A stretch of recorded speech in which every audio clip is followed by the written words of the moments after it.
ہو سکے تو کسی کاپی پر نوٹ کر لے، ایک زندگی بھر آپ کی کام آئے گی۔ پانی زیادہ پیا کرو، گردے خراب نہیں ہوں گے۔ سونے سے پہلے چہل قدمی کی عادت بنا لو، کبھی دل کی بیماری نہیں ہوگی۔ جو نہار منہ ٹھنڈا پانی پیتا ہے اس کو ہارٹ اٹیک ہوتا ہے۔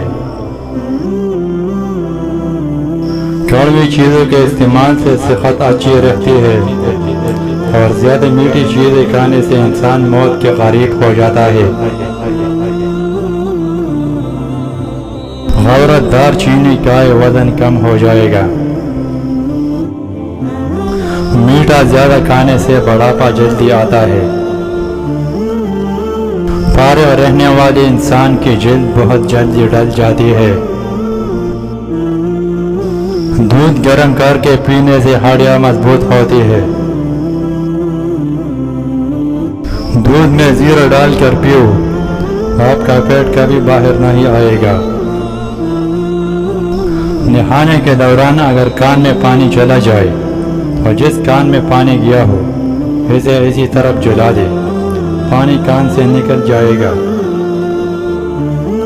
اگر بال جھڑنے لگے ہیں تو ابلے ہوئے چاولوں کے پانی سے بالوں کو دھونے سے بال گرنا بند ہو جاتے ہیں۔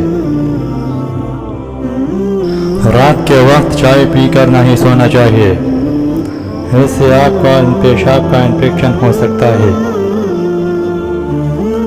اگر دل کی بیماری سے بچنا چاہتے ہیں تو ناشتے میں پیاز کا استعمال ضرور کریں۔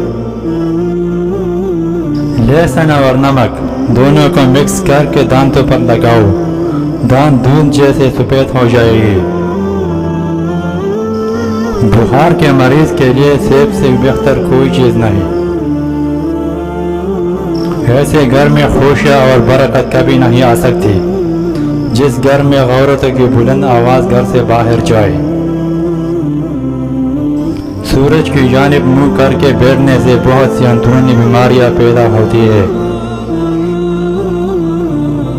اگر آپ معدے کی تکلیف سے بچنا چاہتے ہیں تو کھانے کے درمیان پانی نہ پیے۔ دہی کھانے سے چربی پگھلتی ہے۔ شہد کے سوا ہر میٹھی چیز میں زہر موجود ہے، اور زہر کے سوا ہر کڑوی چیز میں شفا ہے۔ ناشتے کے گھنٹے بعد گاجر کھانے سے چہرے پر خشکی نہیں آتی اور جلد صاف ہو جاتی ہے۔ نہانے سے پہلے نمک چکھ لو، خارش نہیں ہوگی۔ پیٹ کے بل سونا صحت کے لیے نقصان دہ ہے۔